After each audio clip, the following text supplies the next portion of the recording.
2021년 11월 11일 투르의 성 마르티노 주교 기념일. 성 마르티노 주교는 316년 무렵 헝가리 판노니아의 이교인 가정에서 태어났다. 로마에서 공부한 그는 군인으로 근무하던 중 인생의 전환점이 되는 신비 체험을 하였다. 어느 날 추위에 떨고 있는 한 거린에게 자신의 외투 절반을 잘라 주었는데 그날 밤 꿈속에 그 외투 차림에 예수님께서 나타나신 것이다.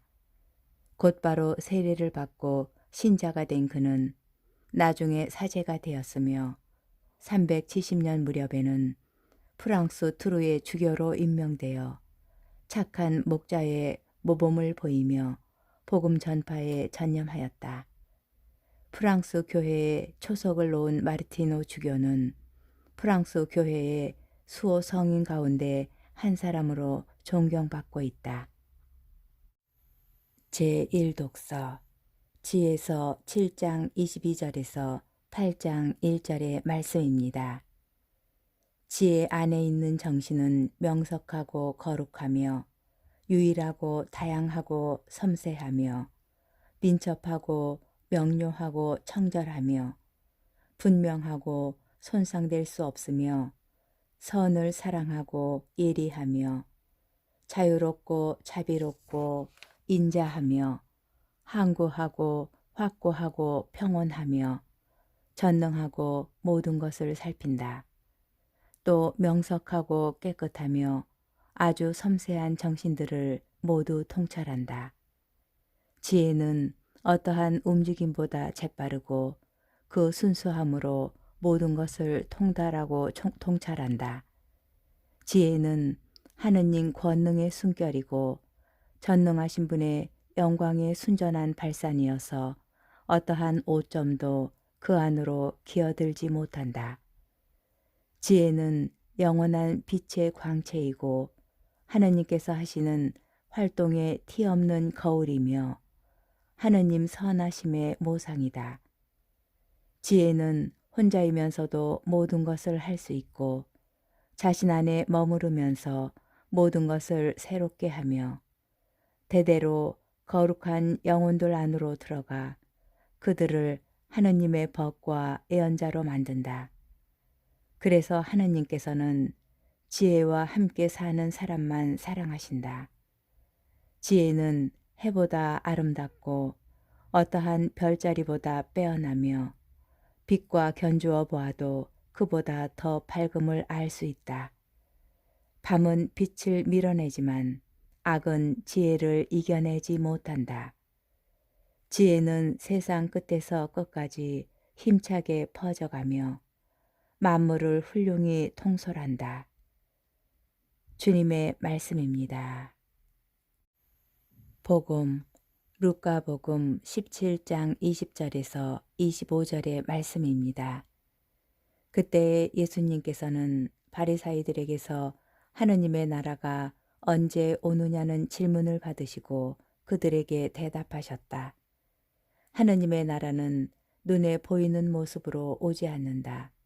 또 보라 여기에 있다 또는 저기에 있다 하고 사람들이 말하지도 않을 것이다.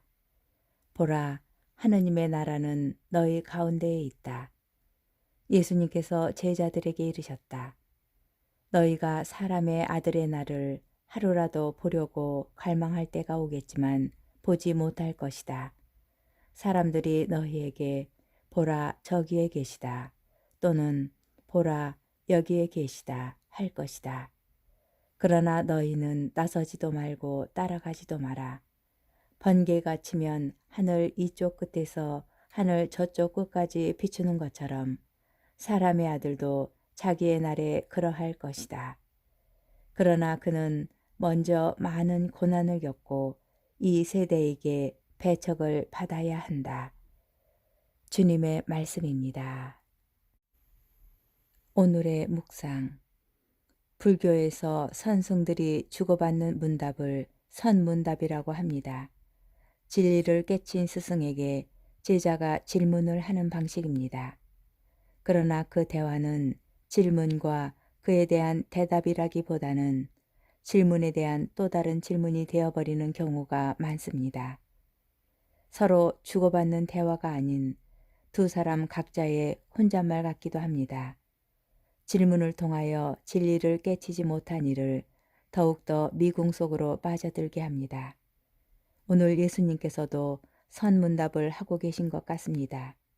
주제는 하느님의 나라입니다. 바리사이들은 예수님께 하느님의 나라가 언제 오느냐고 시기를 여쭈어 봅니다. 그러나 예수님께서는 시기가 아니라 그 모습에 대하여 답을 하십니다. 여기 저기 우리 가운데라고 공간을 이야기하십니다. 또한 제자들에게 사람의 아들을 보려고 갈망할 때가 오겠지만 보지 못할 것이라고 말씀하십니다. 그러고 나서 사람의 아들의 날에 대하여 설명하시며 그날이 오기 전에 먼저 고난을 받아야 한다고 이야기하십니다. 예수님의 대답은 우리 안에서 또 다른 질문을 만들어냅니다. 그렇다면 하느님의 나라는 무엇일까? 눈에 보이지 않는 모습이라면 어떻게 볼 수 있는가? 볼 수 없는 하느님의 나라가 우리 가운데 있다는데 과연 어디에 있는가? 혼자서는 답을 찾기 어려운 질문들을 되뇌어 봅니다. 그리고 고민해 봅니다. 우리 가운데 우리는 누구를 말하고 있을까요? 나는 어떤 사람들을 우리라고 말하고 있나요? 너무 쉽게 우리라는 말을 쓰고 있는 것은 아닌지 생각해 봅니다. 우리 하느님, 우리 성당, 우리 공동체, 우리 가족, 우리 부모님, 우리 친구, 나를 포함한 우리이기는 하지만 나라는 말을 대신하여 우리라는 말을 쓰고 있지는 않은가요? 어째서일까요?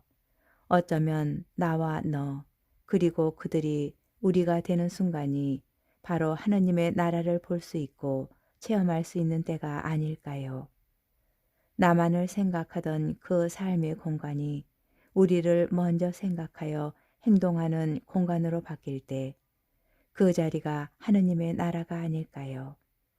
물음표가 느낌표가 되는 삶을 살아가기를 기도합니다.